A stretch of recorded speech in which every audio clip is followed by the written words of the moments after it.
belajar bersama-sama tentang kemerdekaan ini, Tuhan kita tetap sama, baik perjanjian lama maupun perjanjian baru. Tapi kenapa dia bisa sepertinya ada perubahan? Nah, ini perbedaannya.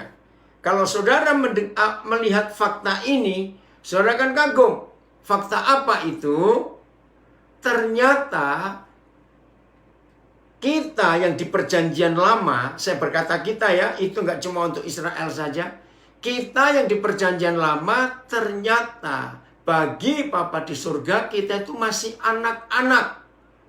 Karena anak-anak maka harus diberi disiplin, diberi ketegasan. Kalau itu dosa harus dikatakan dosa. Kalau itu adil harus dinyatakan keadilan. Kalau itu kasih harus dinyatakan kasih. Nah, anak-anak itu harus diajar tegas. Itu api. Gak boleh kamu pegang. Awas, itu lubang. Nanti kamu jatuh. Jangan pegang. Itu tajam. Misalnya begitu. Awas, itu ada arus listrik. Jangan pegang di situ. Nah, itu Tuhan di perjanjian lama. Maka itu isinya cuma jangan. Tidak boleh. Awas. Selalu begitu. Nah, masuk perjanjian baru, ternyata Papa menganggap kita sudah dewasa. Anak yang dewasa tidak perlu lagi diberitahu. Itu api, itu lubang, itu tajam, itu ada arus listrik. Nggak perlu, karena sudah dewasa. Maka itu jembatan antara perjanjian baru ke perjanjian lama, perjanjian lama ke perjanjian baru, jembatannya itu di 1 Korintus 6 ayat 12. Ini keren sekali, saudara. Nah, maka itu saya baca lagi 1 Korintus 6 ayat 12. Ini dari perjanjian lama masa anak-anak masuk ke perjanjian baru sudah dewasa. Beda cara mendidik. Saya baca lagi ya, ayat 12. Segala sesuatu halal bagiku.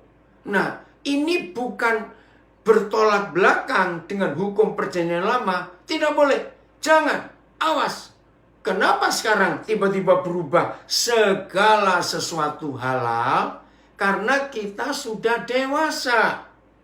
Tetapi bukan semuanya berguna.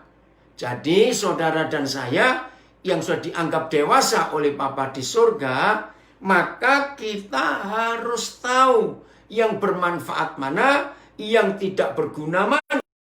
Oke, kalimat berikut. Segala sesuatu halal bagiku. Silakan. Ya, tetapi aku, nah ini masalahnya, tidak membiarkan diriku diperhamba oleh suatu apapun. Keren sekali. Berarti setelah kita dimerdekakan dari semua hidup yang lama, hidup yang salah, hidup yang jahat, hidup yang kotor, hidup yang najis, sudah dibebaskan. Maka itu kita tidak boleh dan tidak mau diperhamba oleh suatu apapun. Jadi harus bersyukur karena bagi Bapa di surga kita sudah dianggap dewasa. Bukan anak-anak lagi. Oke ya, tinggalkan dulu. Galatia pasal 4. Ya, Galatia pasal 4. Mulai ayat yang pertama. Galatia pasal 4 mulai ayat yang pertama. Begini kata Tuhan. Ya, Galatia 4 ayat yang pertama. Tidak ada lagi perhambaan. Tidak ada lagi perbudakan. Tidak ada lagi penjajahan. Tidak ada lagi pembelengguan. Tidak ada. Itu Galatia 4. Judulnya ya. Ayat 1. Yang dimaksud ialah. Perhatikan kata ini. Yang dimaksud ialah. Selama seorang ahli waris belum akil balik. Ya. Kata akil balik itu maaf. Di dalam dari bahasa Arab. Mature bahasa Inggrisnya. ya sudah lewat, masuk masa pubertas. Bahasa Melayunya bagus, pancaroba. Nah, kata ini sudah nggak dipakai lagi zaman sekarang. Maka itu anak-anak muda generasi milenial pasti sulit mengerti pancaroba. Nah, ya seperti istilah yang dipakai oleh cuaca, masa pancaroba. Nah, itu akil balik dari masa anak-anak ke remaja, remaja ke pemuda. Itu akil balik, ya. Saya ulangi.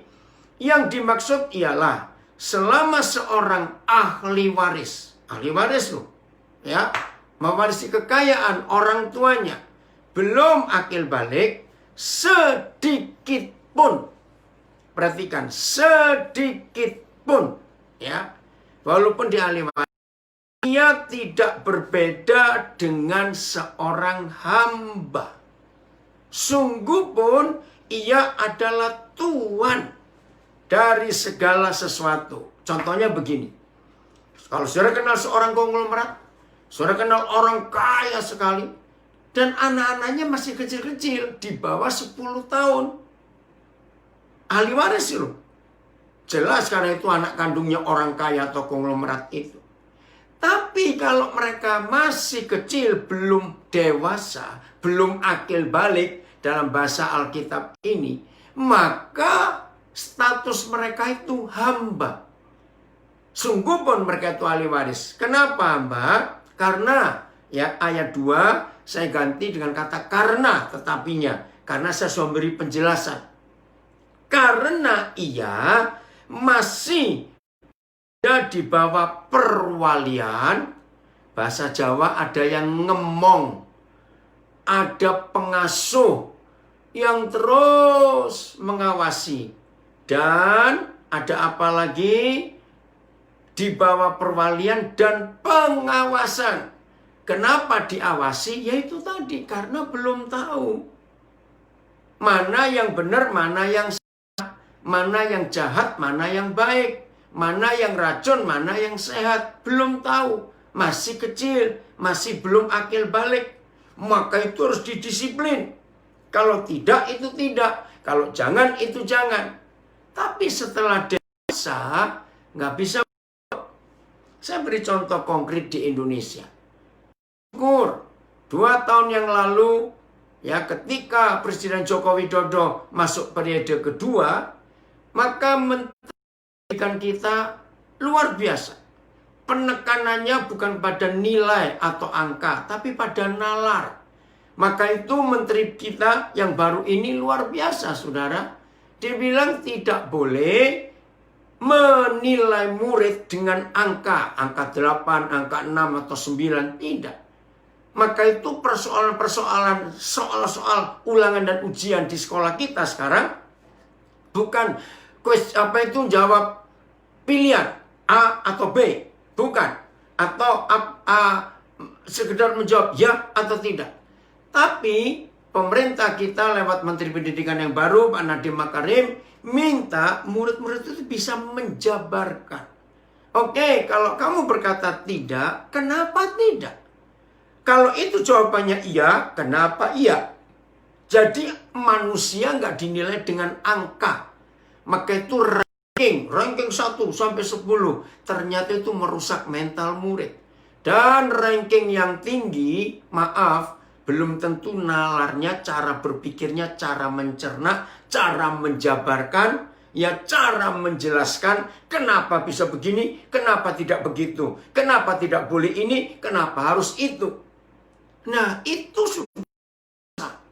Ini ukuran kedewasaan.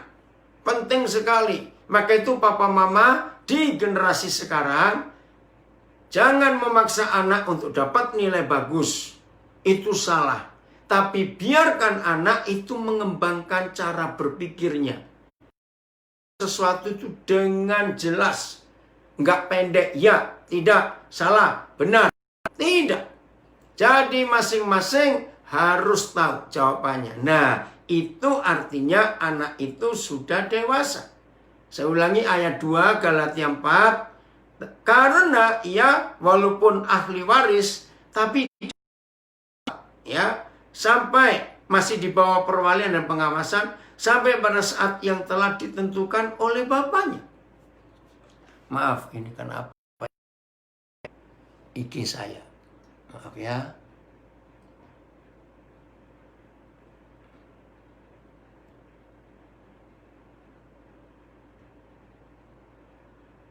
Oke.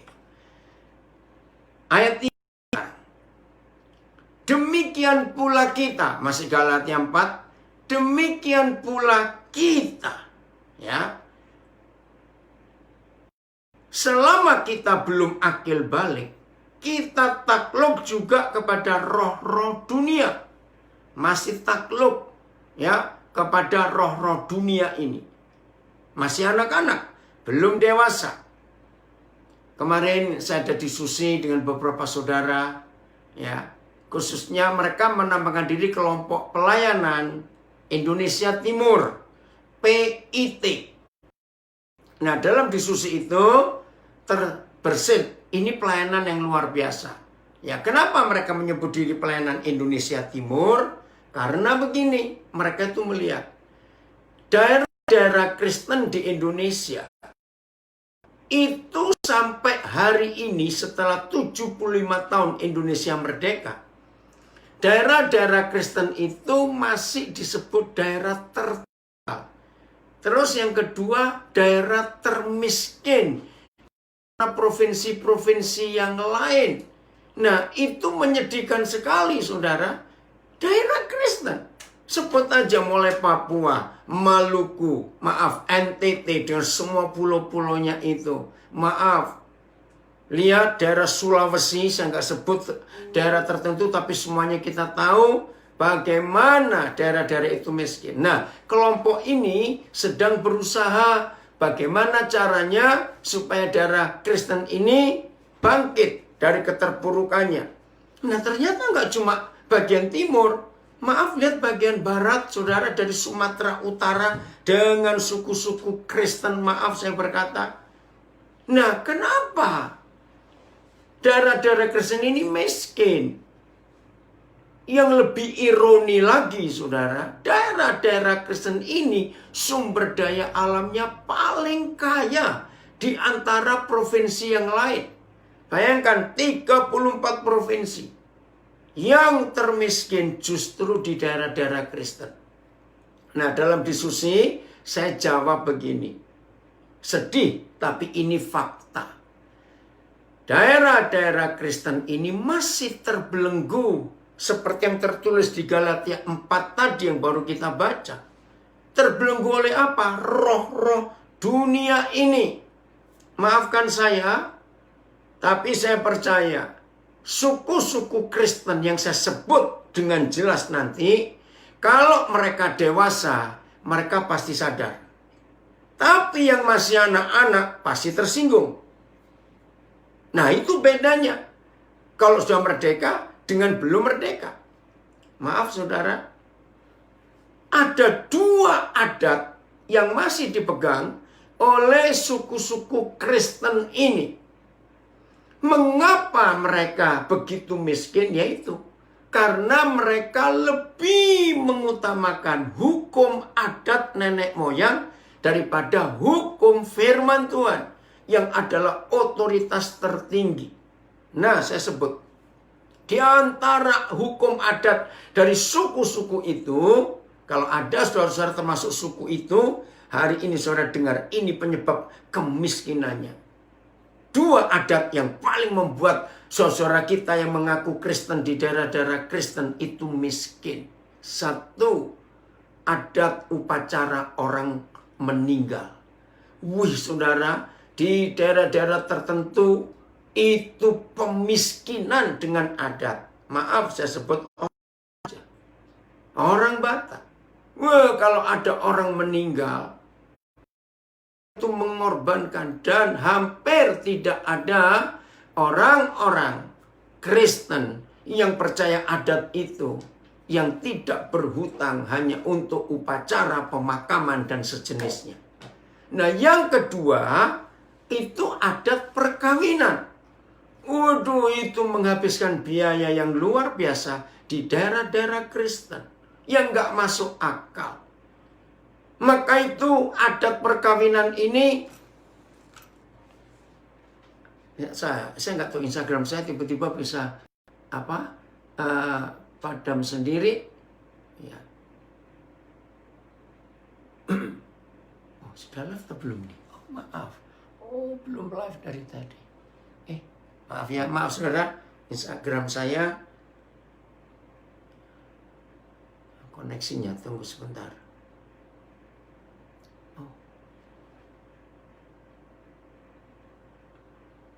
Enggak, maaf. Enggak ya. Coba Ben, ambil aja. Lihat. Oke, saya lanjutkan. Maaf. Nah, sehingga di daerah-daerah Kristen ini soal pernikahan, saudara. Ya. Yang mana? Jangan nggak dia. 16. Ya. Mau sekarang ada kapan? Oh, ada ya. Oke. Coba saudara nulis di Instagram gitu, Instagram. Saya nggak ngerti kenapa itu. Enggak ya. Sebentar. Checking connection. Sebentar, saudara, maaf.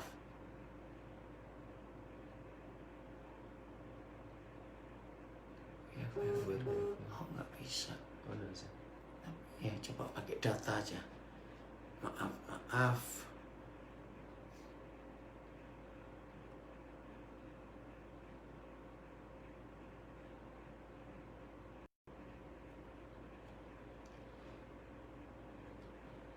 Ya, sebentar.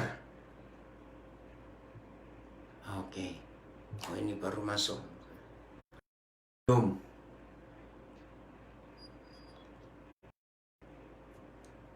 Ya, udah.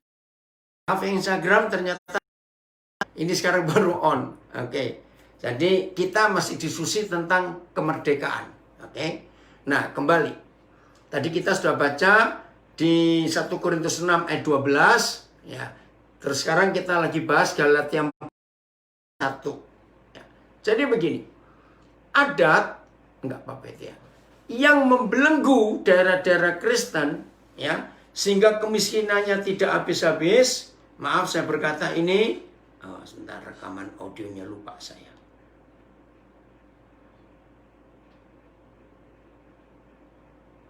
Oh. Waduh, bentar.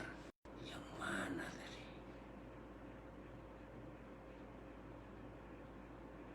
Oke. Jadi pemiskinan di daerah-daerah Kristen itu karena mereka lebih menghormati hukum adat nenek moyang daripada firman Tuhan. Nah, mengapa mereka bisa lebih menghormati hukum adat daripada firman Tuhan? Maafkan saya, ini sejarah. Sejarah ini nggak bisa dihapus, biasa terjadi. Ketika para misionaris tiba di daerah-daerah pelayanan mereka, sudah lebih dari 3 abad yang lalu, 2 abad yang lalu, seabad yang lalu. Karena kalau kita melihat Injil pertama kali masuk di Nusantara, itu ada di 2 daerah. 1 Tanah Barus di Sumatera Utara, dan 2 Tanah Maluku. Nah, kalau Tanah Barus yang bawa pedagang-pedagang waktu itu. Kalau Tanah Maluku ada Rasul Maluku namanya Yosef Kam. Itu pada abad yang ke-14, 15. Jadi 1400 sekian. Nah, itu sudah berapa abad? Nah, maafkan saya harus cerita ini. Ternyata, saudara, ketika para misionaris masuk ke daerah-daerah misi mereka waktu itu, mereka nggak tegas kepada kebenaran. Mereka kompromi dengan masyarakat. Karena adat harus tetap dipegang. Nah, terus angka baptisan itu menjadi acuan untuk mereka terima uang dari Eropa, pusat misi mereka. Maka itu baptisan luar biasa waktu itu. Nah, ini kesalahannya, mereka dibaptis tanpa tahu kebenaran dan mengenal siapa kebenaran itu. Karena kalau jumlah baptisan kurang, maka uang misi juga kurang. Aduh, sedih sekali kalau lihat zaman itu. Maka itu sampai hari ini di daerah-daerah Kristen itu merdeka secara hukum adat. Hukum adat masih dijunjung tinggi. Saya ulangi lagi karena Instagram baru bergabung. Ternyata ada 2 hukum adat yang memiskinkan orang-orang Kristen di daerah-daerah Kristen itu. Adat, saudara, hampir semua, kalau saya nggak berkata semua, sumber daya alam di daerah-daerah Kristen itu kaya dibanding daerah lain. Maaf, sebut mulai Papua Barat, sebut Maluku. Berabad-abad itu kaya gara-gara rempah-rempah dari Maluku. Itu fakta. Lalu lihat Toraja, lihat Sulawesi Utara, Sulawesi Selatan. Kurang apa? Lihat NTT. Ribuan tahun India dan Tiongkok dipasok kayu cendana itu dari NTT. Maka itu sampai hari ini salah satu sebutan NTT Nusa Cendana. Itu ribuan tahun India dan Tiongkok mendapat kayu gaharu untuk upacara-upacara keagamaan mereka. Berarti kaya. Pulau Timur itu pulau karang. Saya masih ingat tahun 79 pertama kali saya mendarat di Kupang dengan Yamiarim almarhum. Kami naik pesawat Mandala waktu itu.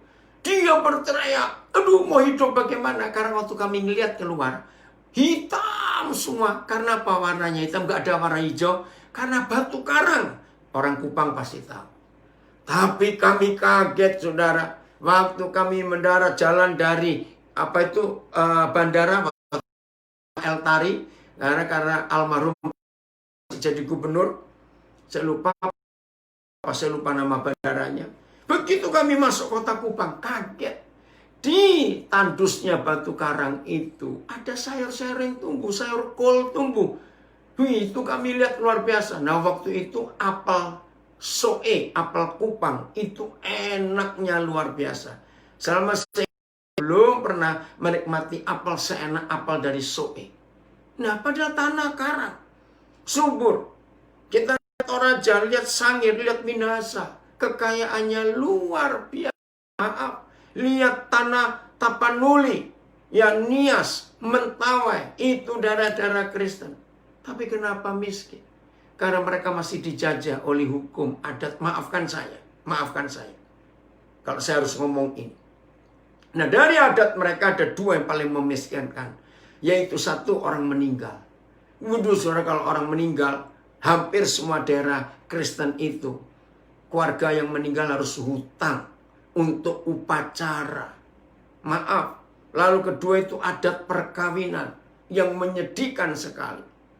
Ya, di daerah-daerah Kristen yang masih pegang adat perkawinan, mereka itu paling menderita kalau punya anak laki. Mereka itu paling senang kalau punya anak perempuan.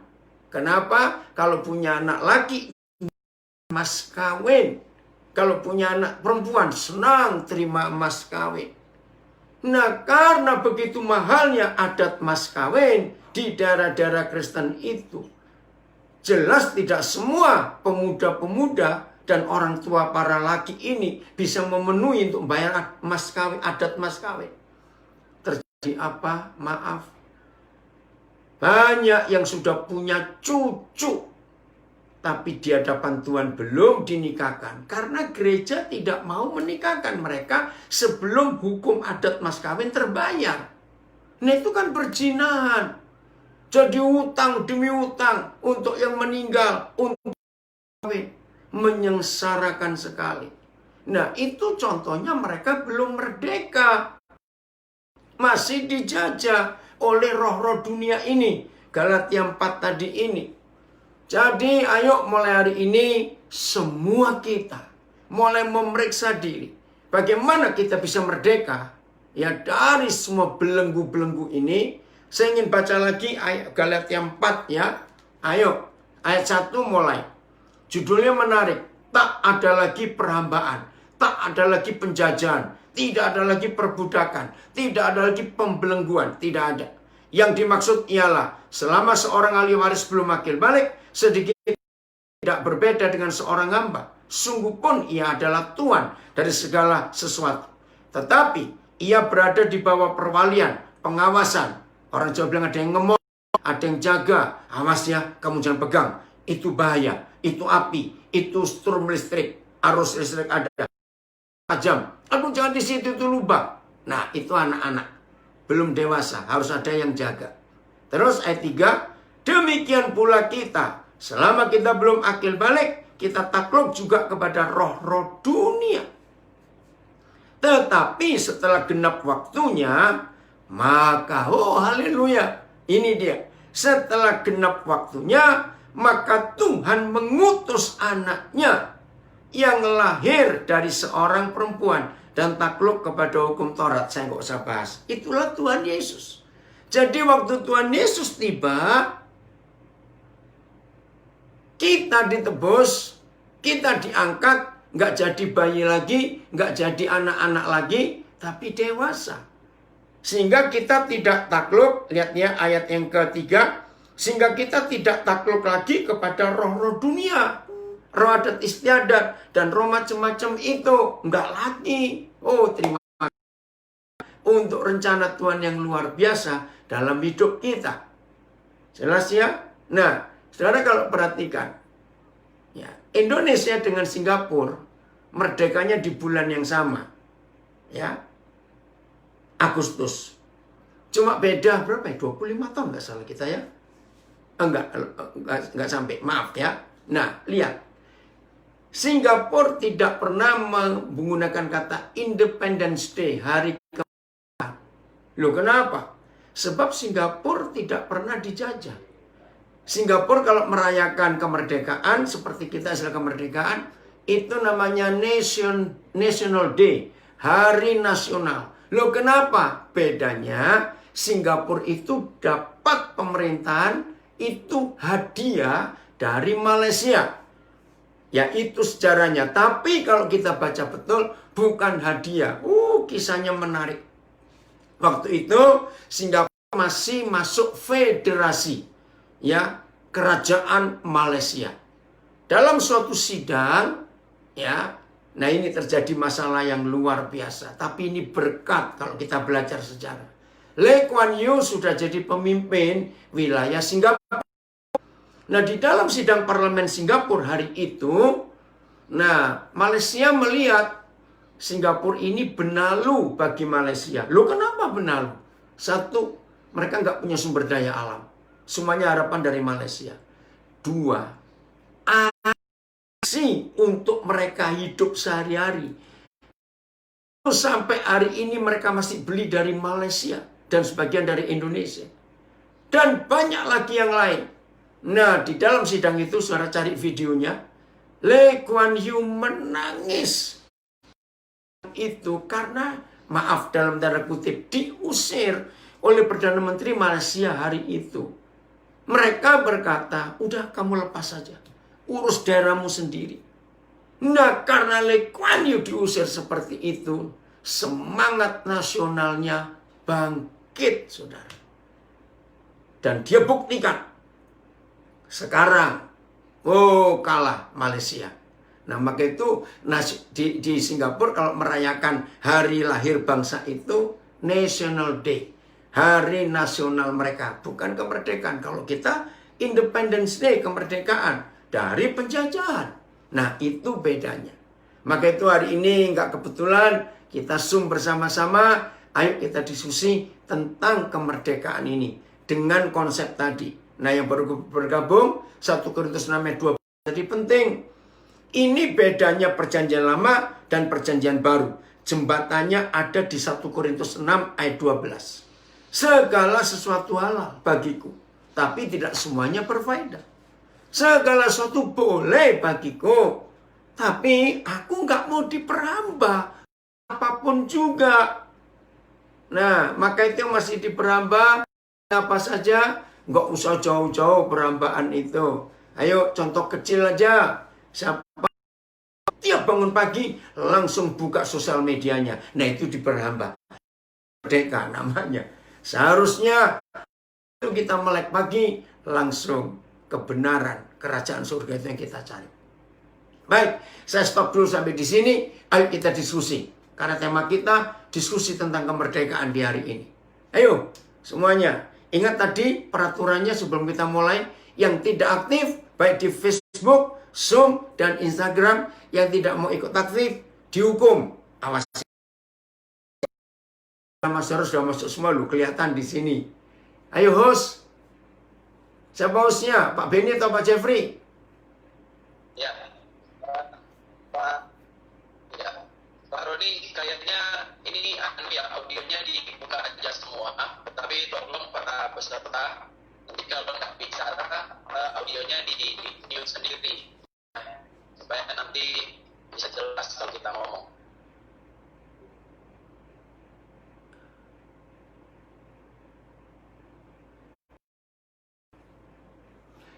Terima kasih Pak Andreas semua saudara yang mengucapkan selamat hari ulang tahun pernikahan kami. Ya. Sas, apa kabar kamu? Anak saya dari Krayan. Ya, saudara sudah bisa buka sendiri, Pak. Coba. Kemudian masih mute audionya, kemudian. Udah? Udah, saya buka semua. Ya. Baik, Bapak Ibu. Silakan. Ayo. Kita mau diskusi hari ini mengenai kemerdekaan atau kebebasan, atau boleh juga yang namanya kelegaan atau apalah istilahnya. Silakan Bapak Ibu. Ada, yuk. Ini baru sudah buka kayaknya.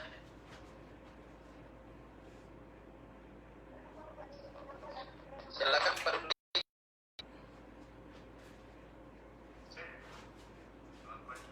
Belum dengar suaramu, Ruth? Lebih kuat suaranya, kurang kedengaran. Selamat pagi. Sudah. Ya, jadi saya sebenarnya mau bertanya yang kemarin, kemudian mohon maaf mungkin ada hubungan, tapi saya pikir ada hubungannya yang tentang penyertaan Tuhan terhadap Musa. Ya. Jadi sempat ketika bangsa Israel berhubungan dengan Musa. Ruth, kurang jelas, Ruth, suaramu, Ruth.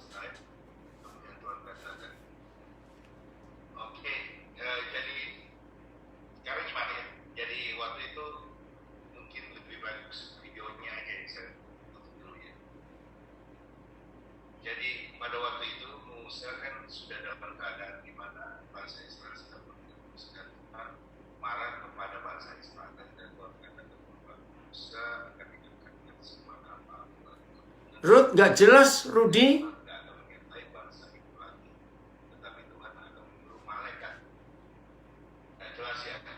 Nggak jelas, Ruth. Pak Rudi, bukan masalah di videonya, tapi suaranya Pak Rudi yang kurang keras waktu bicara.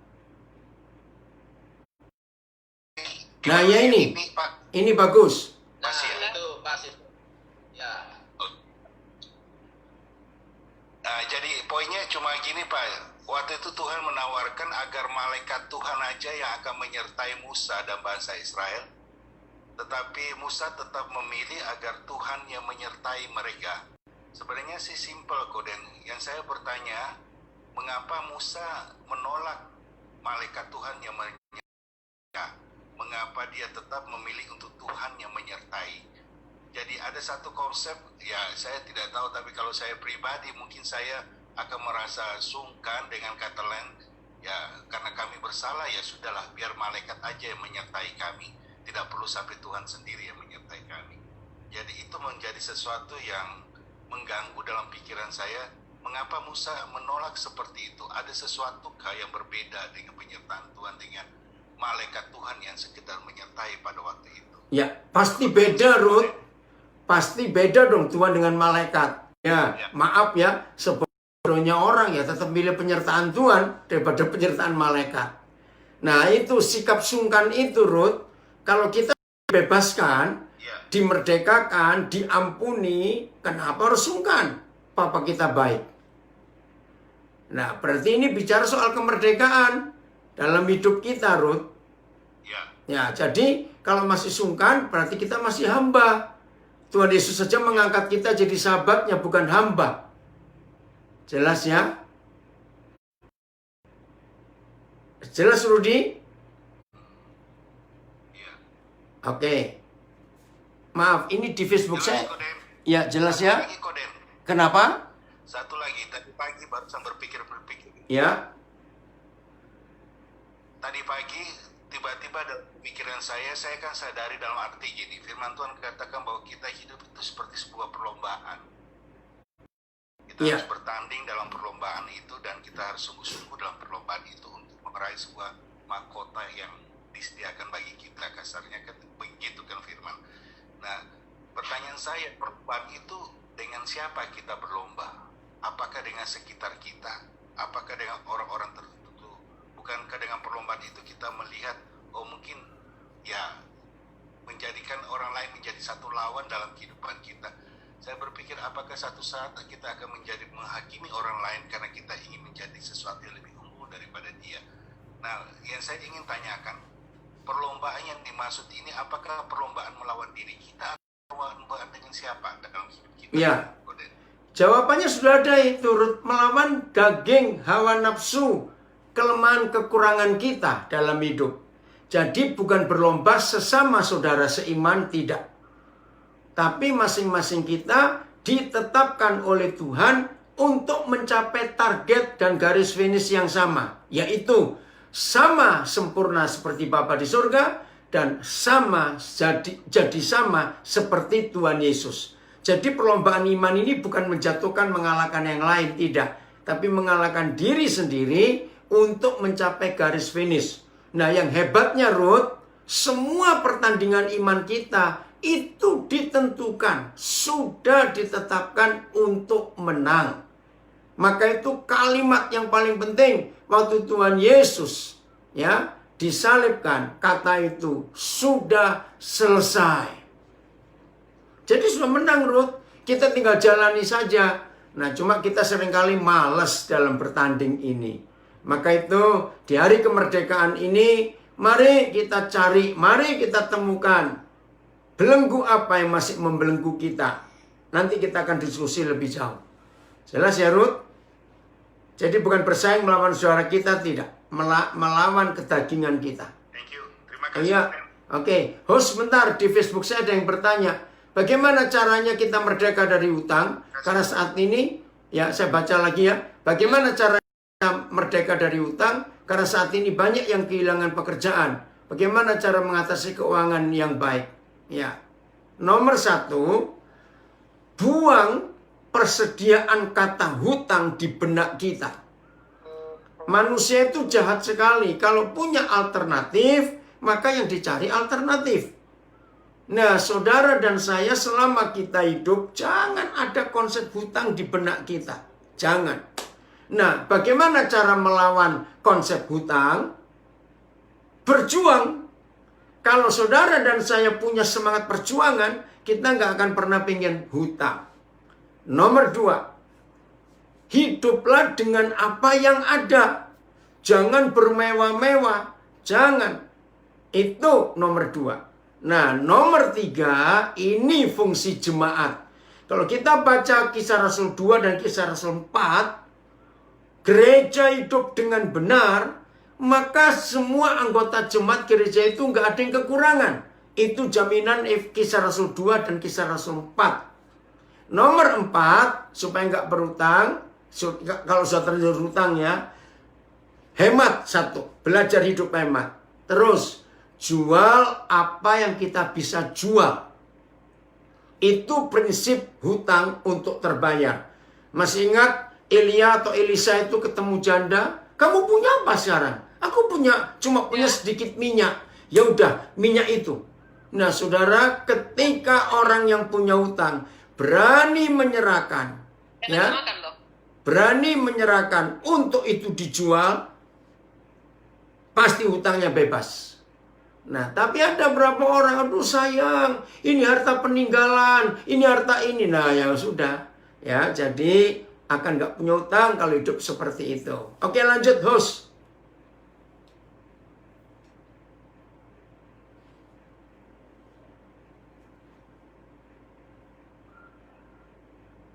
Ya, Pak Heri Mulyono dulu. Silakan Pak Heri kalau mau sampaikan sesuatu. Ya, ada, ayo.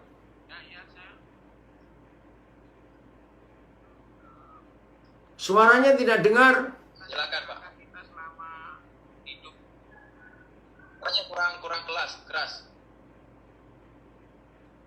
bukankah kita selama hidup di dunia itu kita dijajah keinginan daging? Iya, maka itu harus merdeka, jangan mau. Itu, Gimana menurut Gordon? ya itu prinsip perjanjian baru. Musuh utama kita kedagingan kita sendiri. Dan kita harus merdeka dari keinginan daging itu. Ya, bagaimana caranya merdeka dari keinginan daging? Baca 1 Petrus 4 ayat 1 yang tanya. Kalau kita mau menderita secara fisik, maka kita tidak akan keinginan daging. Mau menderita. Ya, 4 hari lalu saya menolong orang yang terikat rokok.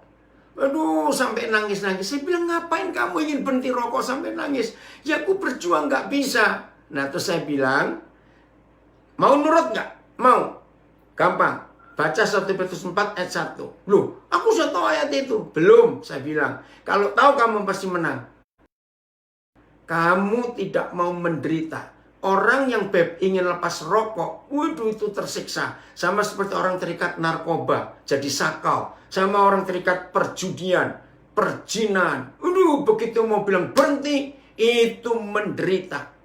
Nah, saudara saya bilang, percaya saya, 3 hari, kalau kamu mau kesakitan, kamu mau gelisah, kamu mau teriak-teriak, lakukan. Asal jangan pegang rokok lagi. Terus jaminannya apa? Hari keempat kamu bebas. 3 hari, hari keempat bebas. Nah, hari ini hari keempat. Tadi pagi saya cek dia. Dia tertawa. Betul. Iya, firman Tuhan kamu lawan. Jadi, keinginan daging harus kita kalahkan dengan siap menderita. Enggak enak semua. Tapi, tertawalah. Nah, itu. Hari ini kita merayakan kemerdekaan. Kita tahu bagaimana para pendiri bangsa kita, peperangan dari semua suku yang ada. Saudara, inilah fakta, maka semua orang menang setelah siap untuk menderita. Oke, lanjut. Ya, silakan Betty. Belum Pak, belum nanya Pak Beni. Yang lain dulu. Oke. Kemudian saya baca dulu yang di chatting ya. Ya, silakan.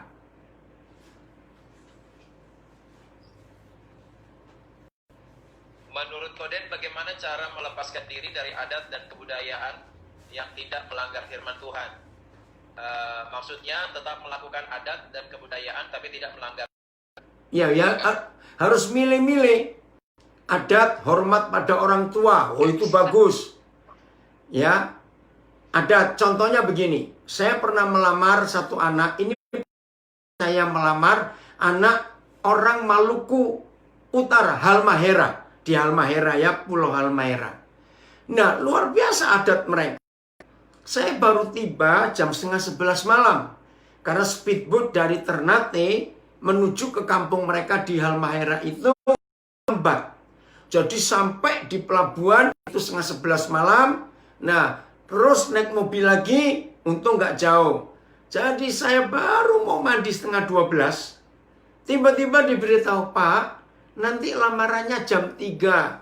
Oh ya udah syukur, saya punya waktu istirahat.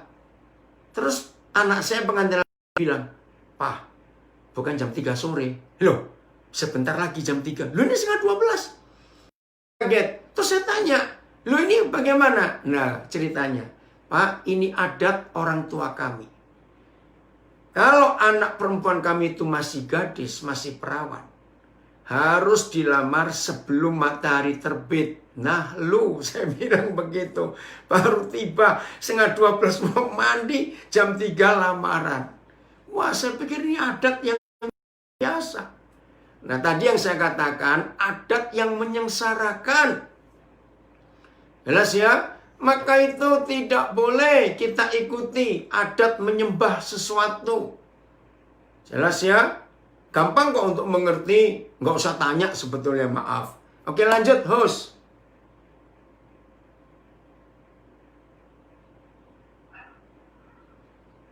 Ya, mungkin Pak Charles Alexander, silakan. Ada? Oke, kalau enggak yang lain silakan Bapak Ibu.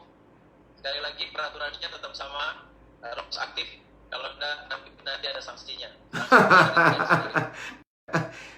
Hostnya duluan ya.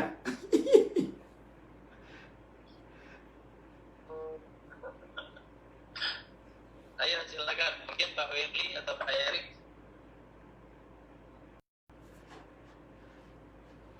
Coba saya lihat. Silakan. Ada? Ayo. Pak Wendy duluan ya. Silakan. Silakan Pak Wendy. Ya, saya bukan nanya, mau sharing aja. Saya pernah ke Batak. Ada apa itu, Pak? Utara. Kenapa di sana? Enggak. Dengar nggak suaranya? Halo? Dengar. Ya. Kenapa Ya. kuburan kok selalu dibuat lebih mewah daripada rumahnya sendiri? Itu. Ya. Apakah itu karena spirit roh nenek moyang atau roh apa gitu?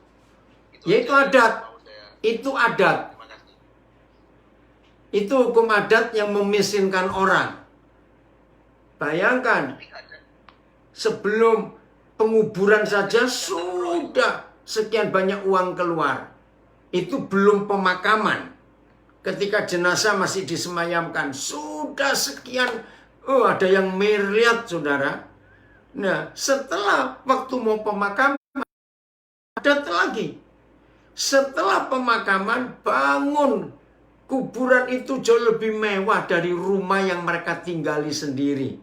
Nah, saya nggak sebutkan suku mana, tapi saudara yang tahu. Nanti yang pengen tahu, cari aja di Google. Atau tanya saya akan sebutkan. Jelas itu adat yang salah. Oke, lanjut host.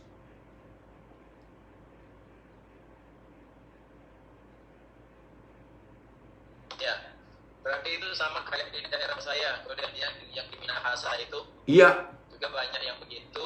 Terus kalau meninggal biasanya yaitu pesta makan ya sampai 40 hari iya.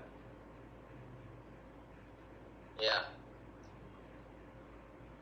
Itu adat ya Kode. Itu. Ya. Maka itu saya sering berkata di daerah-daerah kalau saya pergi. Tapi itu Kenapa, Ben? ya. Tapi gini Kode, mereka melakukannya itu juga pakai berdasarkan, kalau kita bilang loh kekristenan kok seperti ini gitu, mereka justru pakai ayat. Nah ayatnya itu mereka bilang begini, nah itu aja Tuhan Yesus 3 hari bangkit. Nah mereka merayakan ada yang namanya 3 hari, kalau di Jawa mungkin atau tempat lain 7 hari, tapi kalau di sana mereka 3 hari 3 malam gitu Ya. Kemudian ada 40 hari ya Yesus naik ke sorga. Jadi mereka alasannya begitu.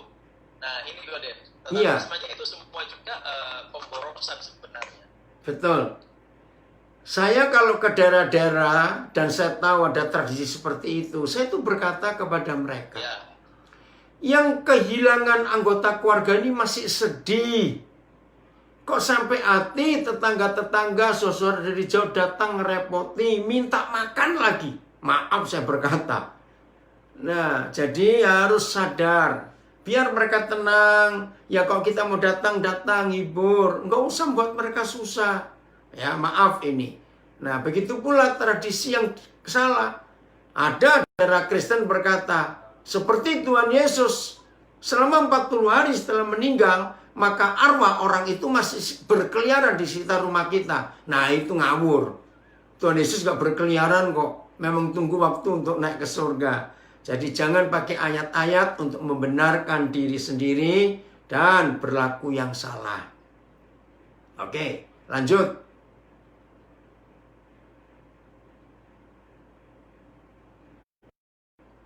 Ada lagi? Nah itu makanya banyak yang mencocokkan seperti itu. Iya. 40 hari naik ke surga. Kemudian mereka juga berkata, tadi ya itu selama 40 hari katanya arwahnya masih di bumi untuk ya mungkin ketemu keluarga dan lain sebagainya.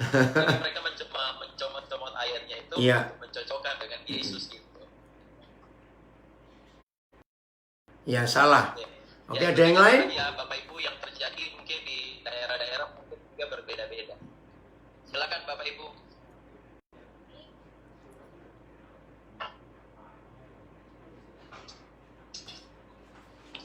Ya, silakan Pak Erik.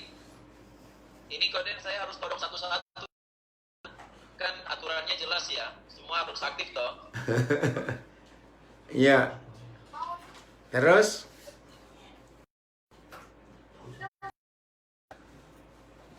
Ya, shalom Koden. Shalom, merdeka Erik. Dihukum, jadi saya bertanya dulu ya. Merdeka.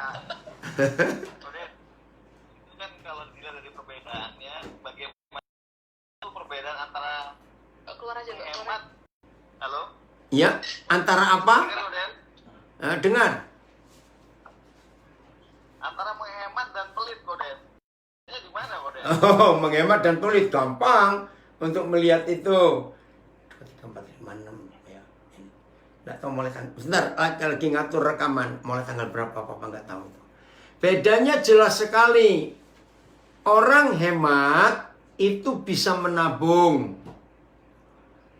Orang pelit sudah menabung tapi masih khawatir. Nah, itu pelit. Jadi begini, contoh, orang menabung itu kan ada berapa alasan. Satu, untuk jaga-jaga hari tua. Ada lagi menabung untuk keperluan anak. Ada lagi nabung untuk keperluan rumah atau apa. Nah, kalau orang itu tidak pelit, walaupun dia sudah menabung, ketika tabungannya itu belum kepake, karena kalau menabung untuk hari tua kan sekarang belum tua. Nah, ada orang yang perlu, ya kita gunakan dulu. Tinggallah tidur, besok pagi akan muncul 220356. Ya. Jadi besok akan muncul uangnya lagi. Apalagi sekarang zaman online. Bisnis itu nggak perlu ngantor, nggak perlu jam kantor. Karena online. Jadi orang yang berhemat, ya, tapi hatinya suka memberi, tidak pelit, maka kalau dia nabung dan belum kepake untuk kebutuhan yang ditabung, maka dia akan suka berbagi. Tapi orang yang pelit, walaupun tabungannya banyak, seolah-olah apa yang dibutuhkan untuk tabungan itu terjadi hari ini. Terus sampai kapanpun dia nggak akan keluar tabungannya itu. Ya, jelas ya. Percaya nggak? Tiap hari kalau kita rajin pasti akan ada uang masuk. Nah, terus istilah yang paling gampang, Erik, sumur. Saya bersyukur waktu masih kecil, saya diizinkan Tuhan tinggal di desa. Nah, di desa kami tinggal waktu itu listrik belum ada, PDAM belum ada. Kami masih menggunakan sumur. Padahal jarak rumah kami dengan Bengawan Solo itu nggak sampai 80 meter, dekat sekali. Tapi nggak tahu kenapa mata air sulit. Nah, kebetulan rumah rumah kami, orang tua kami itu airnya bagus, sumurnya lebar. Saya itu masih ingat Jora waktu masih kecil, kalau sekali orang ngambil air, itu bisa sampai 10 belasan orang berjejer keliling begitu, orang antri. Nah, di pintu belakang rumah Papa itu ada pintu. Dan setiap pagi jam 3:30 harus dibuka. Karena tetangga akan ambil air. Sore juga sama. Jam 4 sore pintu dibuka, orang datang ambil air. Saya masih ingat waktu masih kecil, saya tuh takut. Pas itu kemarau, hujan jarang sekali. Suatu siang saya ngelihat air, saya kaget. Itu pertama kali saya ngelihat dasar sumur. Saya lihat betul batu-batu ada, airnya memang jernih. Nah, saya tuh mikir, kalau besok orang-orang ngambil air lagi ini, kan saya minum pakai apa, mandi pakai apa, mama masak pakai apa. Namanya anak kecil, pasti pelit. Saudara, besok saya bangun pagi. Saya sebelum mereka datang, saya sengaja bangun. Jam 3 saya sudah bangun. Nah, kebetulan ada om saya di rumah. Ya. Terus saya bangunkan dia juga. Kami pakai senter. Om, tolong gendong saya. Saya mau lihat air sumurnya itu. Nanti orang-orang mau ambil. Saudara anak kecil ya. Saya kaget. Senternya itu, tahu senternya? Lampu senter bahasa Indonesia apa ya? Bukan senter tahu ya. Loh, airnya banyak. Padahal kemarin sore setelah mereka pada ngambil, saya tuh kelihatan dasarnya. Saudara, setelah saya jadi hamba Tuhan, hikmat itu muncul, ilustrasi itu muncul. Justru kalau saudara punya sumur dan ingin dapat air yang segar tiap hari, panggillah tetangga sebanyak-banyaknya. Ambili hari ini, tinggallah tidur. Percaya semalaman airnya bahasa Jawa nyumber lagi. Besok kalau kita bangun, maka kita pakai air segar. Karena air kemarin sudah dihabiskan tetangga. Jelas ya Erik, bedanya di situ. Nah, orang pelit itu orang namanya belum merdeka. Ya, Ya, orang pelit itu orang belum merdeka hidupnya, masih dihantui ketakutan. Jadi takut berbagi. Jelas Erik? Jelas Koden, seperti sungai kehidupan ya Koden. Nah, ini kelompok kita namanya sungai kehidupan, bukan sungai mati. Oke, lanjut. Maaf ya, bisa kali. Ya, ini Pak Hengki Lim, dia hanya yang menyampaikan terima kasih aja karena sudah dimerdekakan dari rasa takut dan rasa khawatir. Amin. Cuma mungkin saya tambahkan aja, gimana sih Koden, apa itu? Biar kita juga yang hadir ini mengerti bebas dari rasa takut dan khawatir itu seperti apa? Silakan Koden. Ya, jadi seperti anak-anak. Anak-anak itu nggak pernah punya rasa takut dan khawatir. Ya, karena apa? Ada papa mamanya. Contoh, ya, yang belum punya anak pun akan mengerti. Kalau suatu malam papa mama duduk dengan anak-anak, ngomong aja 3 anak yang masih kecil-kecil, semuanya di bawah 10 tahun. Terus papa mama ngomong gini, anak-anak, besok kita mau makan apa? Uang papa mama sudah habis, uang kami habis. Jelas papa mama ngomong begitu. Ayo tolong jawab pertanyaan saya. Apa reaksi anak-anak 3 ini ketika tahu betul uangnya nggak ada, besok nggak tahu makan apa? Ayo, mereka nangis, mereka sedih, atau mereka tetap main-main malam itu sebelum tidur? Jawabannya? Nggak mikir, betul. Kenapa mereka nggak mikir? Iya, kenapa mereka nggak mikir? Apakah mereka egois, mereka jahat? Ini anak-anak ini nggak tahu ya orang tua lagi susah. Kamu main-main saja. Enggak, mereka nggak begitu. Tidak boleh memarahi anak-anak yang tidak bisa ikut khawatir bersama kita. Karena di benak anak, papa mamanya pintar. Pasti besok bisa cari lagi. Itu hebatnya. Jadi bukan cuma Engki, tapi semua kita. Tetaplah jadi anak-anak papa di surga. Dia bertanggung jawab atas hidup kita. Maka kekhawatiran, ketakutan akan lenyap. Jelas? Oke. Yang berikut. Pak Jaya, silakan.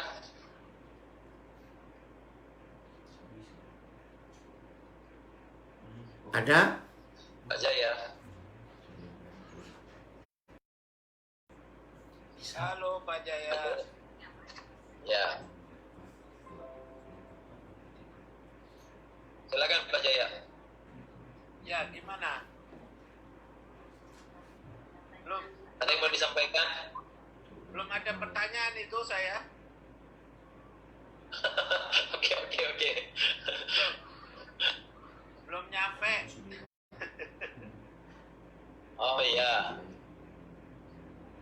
Ya, yang lain silakan. Dari tadi Bu Betty buka apa mau tanya? Kan dibuka semua sudah dari tadi. Nggak tanya sih, cuman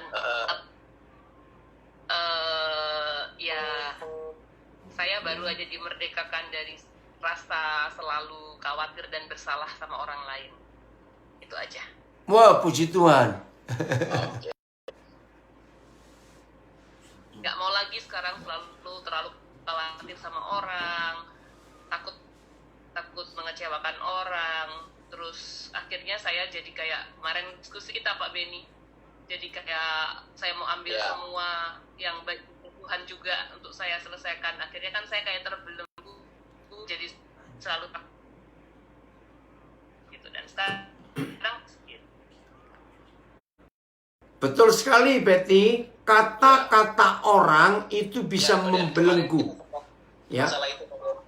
Saya ulangi, kata-kata orang bisa membelenggu kita. Kata-kata orang bisa membelenggu kita.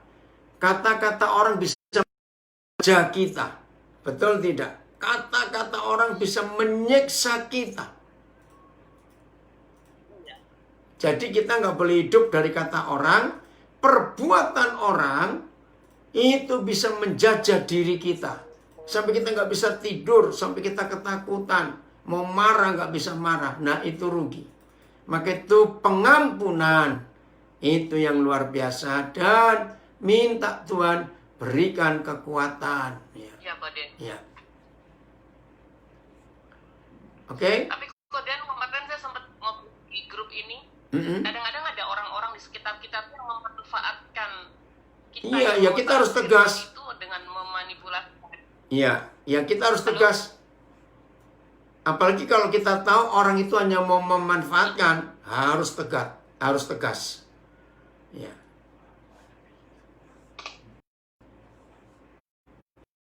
Oke, ya. Ada lagi? Ya, silakan Bu Eva.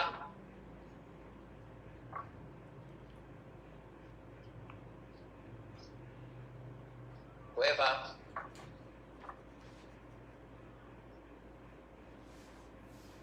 Silakan. Mana Bu Eva? Bu Eva silakan. Ada yang mau disampaikan?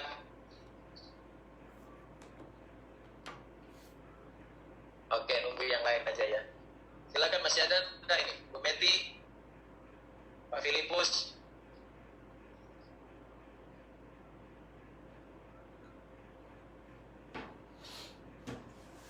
Ayo kita tanya seputaran kemerdekaan ini, diskusi. Pasti banyak hal. Mungkin Pak Jeffrey, Pak Jeffrey.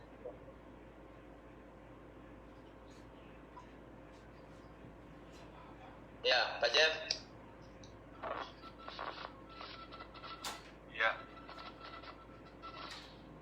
Gini Pak, kalau ini dimerdekakan kan dalam arti, nah kita tidak memerdekakan Indonesia ya, jelas Indonesia merdeka walaupun banyak yang masih perlu diperjuangkan dari. Tapi maksud saya, kita kan harusnya dimerdekakan dari kedagingan, dari tradisi-tradisi Kristen yang sesuai firman. Iya. Terus dari itu saja yang tadi Bapak sampaikan tentang pasal 6 bahwa segala sesuatu itu halal, tidak segala sesuatu itu berguna. Yang jelas, Jeff, kurang jelas. Cara berpikir, ya, ini kan bicara konsep kan, masalah segala sesuatu halal. Iya. Dengan Bapak bilang bahwa perjanjian lama itu menandakan kita masih anak-anak. Disiplin. Kita harus akil Ya. balik. Ibaratnya kayak anak harus disiplin, tidak boleh ini, tidak boleh itu. tapi setelah kita menjadi dewasa, seolah-olah kan istilah kita ini sudah kayak memiliki sebuah Memiliki sebuah apa? Pertanyaannya adalah Memiliki sebuah apa? dimaksud dengan segala sesuatu ya, Memiliki apa? Putus. memiliki sebuah konsep yang berbeda, Iya. pengertian berbeda, ada istilahnya tingkat pengertian lain gitu. Jadi maksud saya pertanyaannya adalah sampai batas mana, maksudnya seperti segala sesuatu itu halal. Ya. Berbeda kalau dulu berjalan tidak boleh ini, tidak boleh, tidak boleh. Tapi yang di sini kan seolah-olah boleh gitu loh.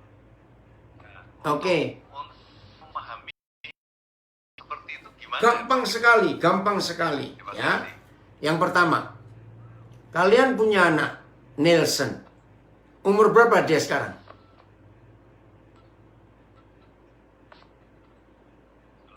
8 tahun. Oke? 8 Pak. Ya. Selama dia masih umur 8 tahun, dia akan punya pertanyaan-pertanyaan yang sangat kanak-kanak. Pa, ini boleh nggak, Pa? Ma, itu boleh nggak, Ma? Tapi nanti dia umur 13 tahun, yakin nggak anakmu itu nggak akan itu lagi boleh atau tidak? Jawab dulu, Jeff.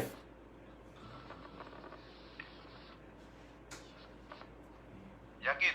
Nah, jadi kalau sampai kita masih tanya-tanya, ini boleh atau enggak ya, kenapa? Berarti kita belum dewasa. Kedua, orang merokok, maaf yang masih merokok, narkoba, maaf, itu orang yang paling goblok sedunia. Termasuk berzina. Kenapa? Karena di bungkus rokoknya sudah ada tulisan, ini racun, dah gitu aja. Jelas toh? Padahal bukan buta huruf. Nah, jadi kalau ditanya, apakah merokok boleh? Boleh, semuanya halal. Cuma pertanyaannya, berfaedah enggak?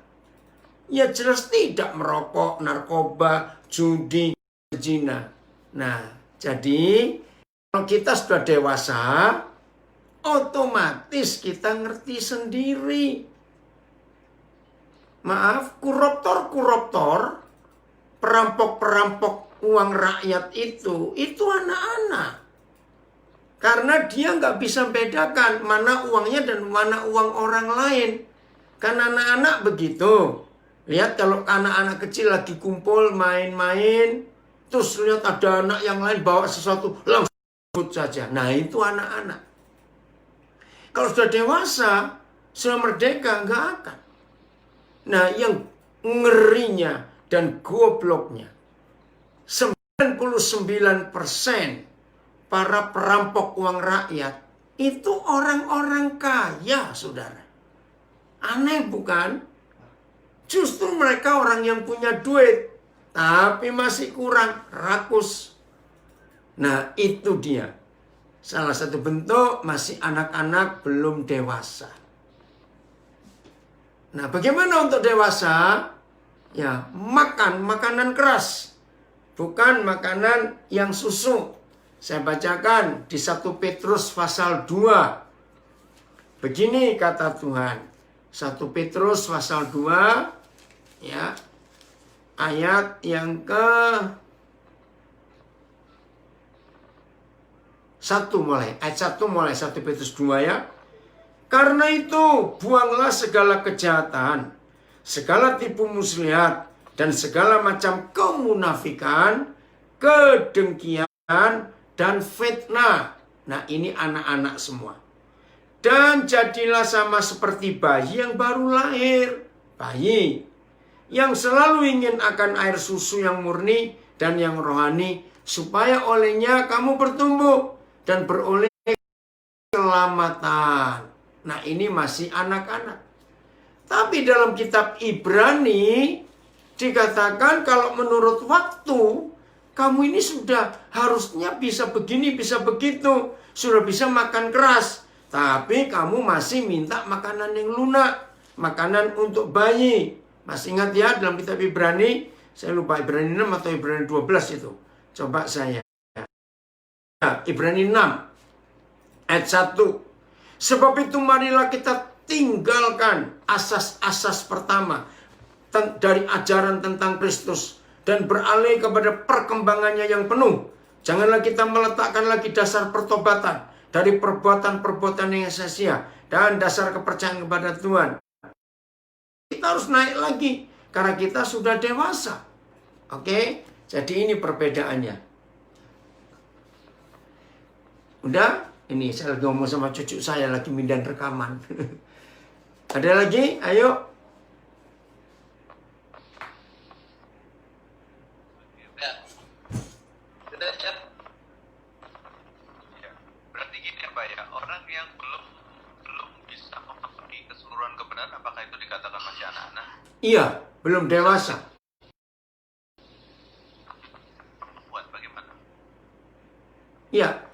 Jadi ayo kita mulai melangkah dari waktu ke waktu untuk terus mengejar, mencapai kedewasaan penuh.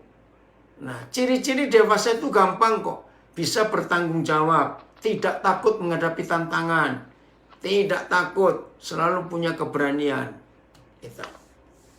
Oke, ya Ben, bagaimana?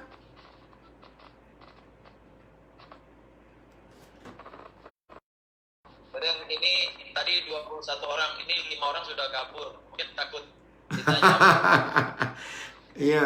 Iya, biar yang ada saja. Takut ditanya.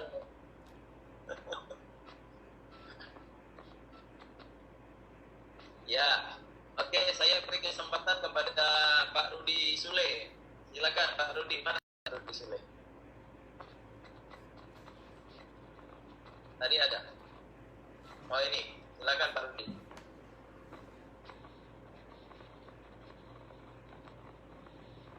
Pak Rudi, suaranya, audionya. Oke, sambil menunggu. Oh, sudah Ruth? Ayo. Oh sudah tadi ya? Nah, ini di Facebook saya ada yang bertanya. Oh, Rudi mau tanya? Ya, Bu Inga baru kabur. Oke. Ya. Ya, silakan Koden. Ya, ini ada dari Cibinong. Shalom Pastor Daniel, saya dari Cibinong. Bagaimana dengan orang yang sudah tahu firman, bahkan orang itu menjadi hamba Tuhan, tapi masih hidup, masih hidup dalam dosa.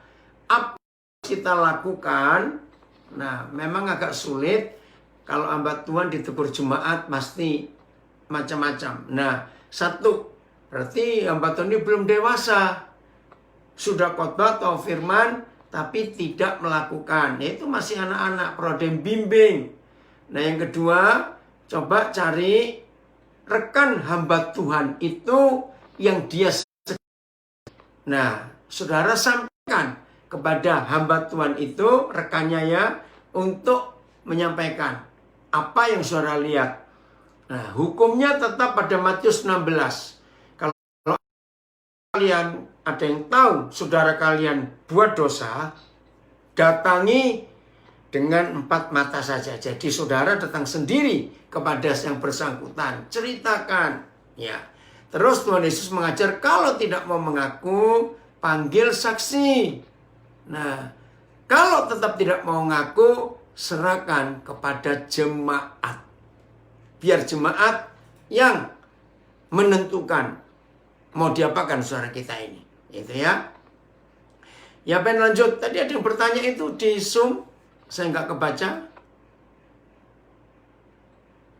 Ya, saya bacakan ya.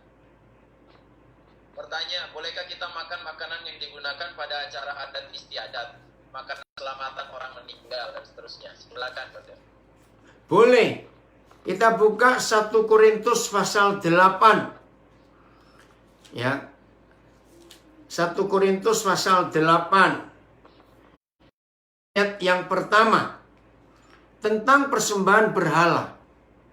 Tentang daging persembahan berhala, kita tahu. Kita semua mempunyai pengetahuan.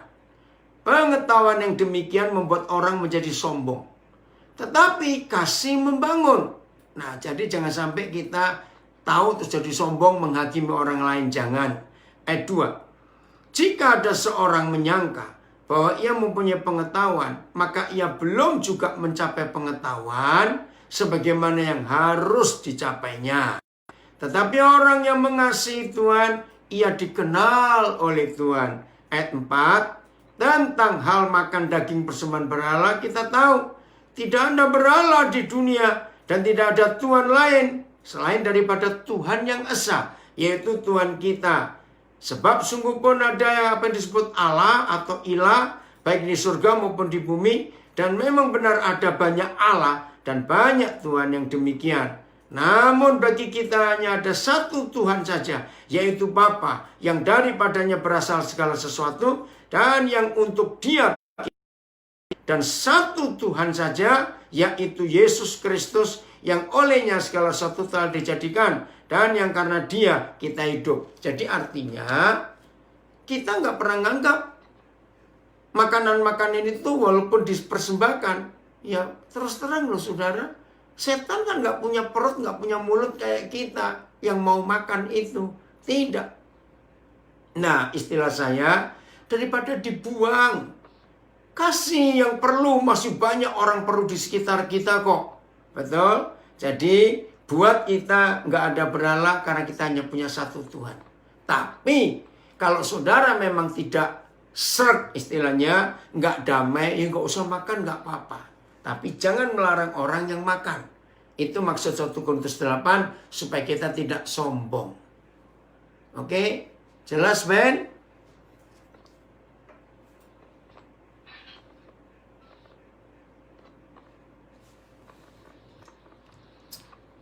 Ya, oke, ini ada pertanyaan di chatting, saya baca kemudian ya. Ya, silakan.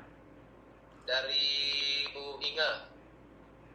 Bagaimana menghadapi orang atau anak yang tidak dewasa? Nasihati, tapi tetap tidak berubah. Tidak dewasanya dia ini malas dan tidak mau susah. Tidak bisa mandiri. Ini disebabkan kemalasannya dan tidak mau susah. Itu Ya. Berarti itu salah didikan. Maaf saya berkata. Kenapa salah didikan? Mungkin, maaf ya, dari kecil mamanya membiasakan. Tiap kali anak itu mau ngerjain apa-apa, mamanya berkata, nggak usah, biar mama saja, biar mama. Nah, maka itu dari kecil kita harus dididik dan dilatih untuk bisa bertanggung jawab sesuai kemampuan kita masing-masing. Nah, kalau anak ini sudah dianggap cukup dewasa, ya udah, contohnya jangan siapkan makanan supaya dia nyiapkan sendiri. Percayalah, anak yang segede itu nggak akan mati kelaparan. Sudah gede kok. Jadi belajar untuk itu.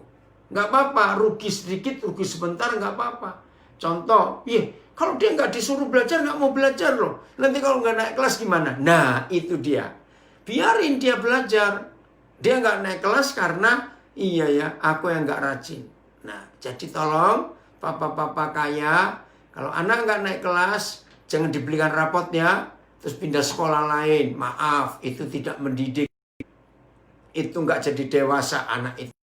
Maka orang tuanya akan mikir, oh begitu. Ya, lanjut.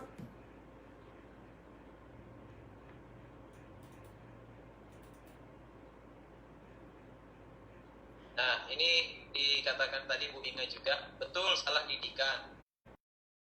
Sudah terlanjur salah didikan, terus bagaimana? Anaknya umur 26 tahun. Aduh, sudah gede. Ya. Kalau umur 26 tahun, ya dewasa sekali. Ya itu jangan diladeni, jangan dilayani, suruh sendiri. Dan kalau perlu anak seperti itu suruh keluar dari rumah, suruh mandiri. Dan orang tua harus istilahnya sampai hati, tega. Membiarkan anak itu nggak usah kasih uang. Karena seumur 26, ya, jelas salah. Itu nggak dewasa sama sekali.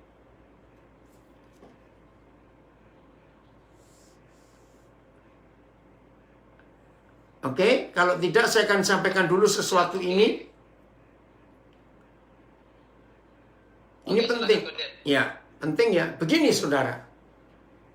Ada 3 negara di dunia ini yang merdekanya tahun sama dan bulan sama. Wah, ini keren sekali. Yaitu Indonesia, Jepang, dan Jerman. Saudara perhatikan 3 negara ini merdekanya di bulan yang sama, di tahun yang sama, tanggalnya beda. Mulai dari Jepang. Ya, setelah bom atom, Jepang sadar dan mereka menjadi negara baru. Nomor 2 itu Indonesia, 17 Agustus hari ini. Nomor 3 itu Jerman, akhir Agustus. Setelah Hitler ditemukan mati, entah bunuh diri atau bagaimana kita nggak tahu. Nah, begitu Hitler mati, maka Jerman menjadi negara baru. Dari 3 negara ini kita lihat faktanya. Ya, faktanya. Apa faktanya? Ternyata 3 negara ini mengalami perbedaan yang sangat besar. Nah, ini masalah dari kedewasaan. Jepang dan Jerman itu negara yang kalah perang. Betul, Perang Dunia Kedua, Jerman hancur, Jepang hancur. Indonesia itu menang perang. Nomor 1. Jadi yang menang perang ini dapat pampasan perang. Jepang memberi banyak, harus bayar karena itu hukum internasional. Jerman hancur karena dia harus bayar banyak negara yang dia jajah, yang dihancurkan. Jepang juga sudah hancur kena bom, harus bayar kepada berapa banyak negara jajah yang dia siksa. Nomor 2, luas wilayah. Walaupun waktu Indonesia merdeka, Papua belum masuk karena masih di bawah Belanda. Tapi luas wilayah, apalagi Jerman, terpisah jadi 2. Jerman Barat dan Jerman Timur. Yang kita katakan sekarang Jerman Baratnya. Dan itu luar biasa. Apanya yang luar biasa? Luas wilayah Jepang itu kecil. Sampai hari ini Jepang cuma segitu, nggak bertahan. Tapi Indonesia luasnya sangat luas.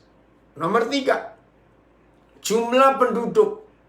Jepang hancur, nggak tahu berapa banyak yang mati. Jerman juga. Apalagi cuma Jerman Barat. Nah, Indonesia walaupun nggak sebanyak sekarang, tentunya 75 tahun yang lalu, tapi tetap lebih banyak penduduknya. Nomor 3, dari 3 negara ini, saudara perhatikan. Sumber daya alamnya yang paling kaya siapa? Jelas Indonesia. Jepang dan Jerman cuma sedikit. Jerman itu cuma mengandalkan batu bara, sedikit minyak. Jepang juga begitu nggak banyak. Tapi faktanya, kenapa Jerman dan Jepang yang kalah perang, jumlah penduduk sedikit, luas wilayah negara kecil, sumber daya alam gak ada apa-apanya dibanding Indonesia. Mereka maju, Indonesia ketinggalan. Ini karena bangsa kita masih anak-anak. Coba perhatikan apa yang diributi oleh bangsa kita. Lihat di salah satu kota di Jawa Tengah. Itulah orang bentuk perempatan jalan saja dicat lagi, diganti lagi. Karena mereka berkata itu tanda sesuatu dari agama tertentu. Itu kan gak masuk akal. Zaman semerdeka ini, sudah zaman semaju ini. Itu contoh-contoh kecil, maaf saya berkata. Telepon saja diurusin. Nah, itu contoh-contoh kecil. Ya, maka itu kita nggak dewasa-dewasa. Ributnya masih soal hal-hal kecil. Padahal Jepang dan Jerman sudah maju luar biasa dalam kemerdekaan ini. Nah, ini contohnya. Kita masih perang sendiri, nggak penting. Ya, ribut ini, ribut itu. Ya, gara-gara pakaian kita masih ribut. Aduh, kasihan sekali. Nah, itulah contoh anak-anak. Ayo kita semuanya berjuang, ya, melihat ke depan. Indonesia ini mau diapakan dan hidup kita mau bagaimana. Kalau kita mengisi kemerdekaan ini dengan firman Tuhan, dengan takut Tuhan, dengan melakukan kehendak Tuhan, maka saudara, kita alami hal-hal yang luar biasa. Jepang dan Jerman dalam 5 tahun, catat sejarahnya, 45 mereka baru bangkit, tahun 50 masuk ke 51, jadi baru 5-6 tahun. Bangkit sudah teknologinya, industrinya. Nah kita ini, puji Tuhan, Tuhan berikan kita seorang presiden yang luar biasa. Ingat loh saudara, dalam setahun ini, Indonesia menjadi negara pertama di dunia. Ya, Indonesia menjadi negara pertama di dunia yang punya bahan bakar tidak dari tambang, dari bumi, minyak ya, minyak itu kan dari fosil, dan juga tidak dari batu bara. Itu merusak lingkungan. Alamnya rusak karena dikeruk, karena diambil. Udaranya juga karena asap dari fosil dan dari batu bara itu merusak. Nah, Indonesia ini pertama kali negara di dunia yang punya bahan bakar minyak dari kelapa sawit yang tidak merusak lingkungan. Saya lupa istilahnya apa itu ya. Baru-baru ini yang 40-50. Dan ini akan dikembangkan terus. Lihat Tuhan apa Ben? B30 dan maju lagi. Wih, itu keren sekali. Nah yang terakhir ini ya. Bukan terakhir dalam berarti penemuan yang terakhir. Nikel yang ada di Sulawesi Tengah. Daerah Morowali. Wah itu luar biasa. Dunia ngincar. Nah jadi ternyata Papa di surga memberkati Indonesia itu sangat hebat. Sehingga kekayaan nikel ini nanti akan menggantikan semua bahan bakar. Karena nikel ini jadi baterai saudara. Penyimpan listrik, penyimpan daya. Jadi nanti mobil, rumah, PLN itu nikelnya. Dan nikel di Sulawesi Tengah itu terbesar sedunia, saudara. Maka itu presiden kita nggak takut ditekan Amerika, ditekan Eropa. Silakan. Karena punya kekuatan sendiri yang luar biasa. Bersyukur kepada Tuhan. Maka itu ayo kita isi kemerdekaan kita ke-75. Jangan seperti anak-anak lagi. Tapi kita bangkit. Ya, menjadi bangsa Indonesia yang bisa mengisi kemerdekaan ini. Ayo semuanya kita maju bersama-sama. Ayat yang terakhir saya mau baca Galatia pasal 5 ayat yang pertama. Galatia pasal 5 ayat yang pertama. Ini luar biasa firman Tuhan untuk kita. Jadi hari ini kita merayakan kemerdekaan yang 75. Hebat. Judulnya kemerdekaan Kristen. Supaya kita sungguh-sungguh merdeka. Sungguh-sungguh. Kristus telah memerdekakan kita. Terima kasih Tuhan. Amin. Karena itu berdirilah teguh. Dan jangan mau lagi dikenakan kuk perhambaan itu. Jadi kalau sudah dikatakan oleh Tuhan Yesus oleh salib Kristus, jangan kita mau diperhamba lagi oleh dosa-dosa yang lain. Maka itu jangan lupa tadi 1 Korintus 6 ayat yang ke-12. Indonesia sudah merdeka 75. Jangan izinkan ada penjajah lain. Saudara, hari-hari ini ada penjajahan baru. Ngeri sekali. Bayangkan dari bulan Juni sampai Agustus ini, Densus 88 sudah menangkap sekian puluh teroris. Itu salah satu contoh. Bangsa kita sedang terjajah dan terongrong dari dalam sendiri. Nah, begitu pula dalam hidup kita, temukan apa yang masih menjajah kita. Khawatir, takut akan masa depan, merasa belum diampuni, jangan mau dibodohin lagi. Ayo kita bangkit. Terima kasih kepada para pendiri bangsa Indonesia yang memerdekakan kita 75 tahun yang lalu. Terima kasih kepada Tuhan Yesus yang sudah membebaskan kita. Dan jadilah dewasa supaya kita nggak jadi anak-anak lagi. Oke ya, merdeka dalam nama Tuhan Yesus. Tuhan memberkati kita, memberkati Indonesia. Indonesia akan jadi berkat buat banyak bangsa di dunia. Amin. Oke Ben, bagaimana? Haleluya, merdeka, Boden. Merdeka. Ini sudah ada beberapa. Ya, kalau saudara silakan. Nah, saya kasih pengumuman dulu, mungkin Pak Roni bisa tampilkan Yang untuk di- kita membahas tentunya besok masalah bapak-bapak jasmani, bapak-bapak rohani yang masih pakai topeng, buka topengmu dan bertobatlah. Silakan Pak Roni. Ya, pengumuman untuk besok Selasa kita pertemuan 5:30 ya. Setengah 6 ya. Oh, 5:30 besok ya?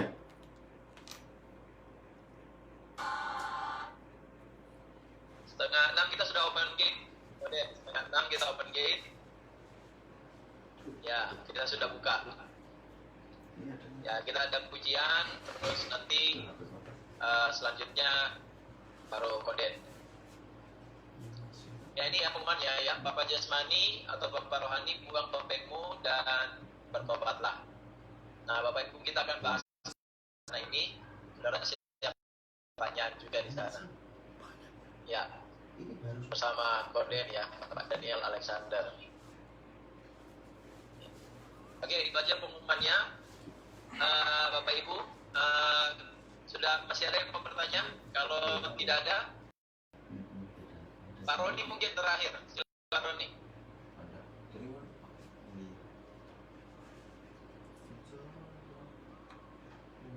Ada Pak Roni? Mana ini Pak Roni? Ya. Pen, tolong ambil Facebooknya, Pen. Gimana Pak? Diam. Ambil. Ya. Iya, Diambil. matiin ya. Facebook, sampai ketemu ya Facebook. Ini finish.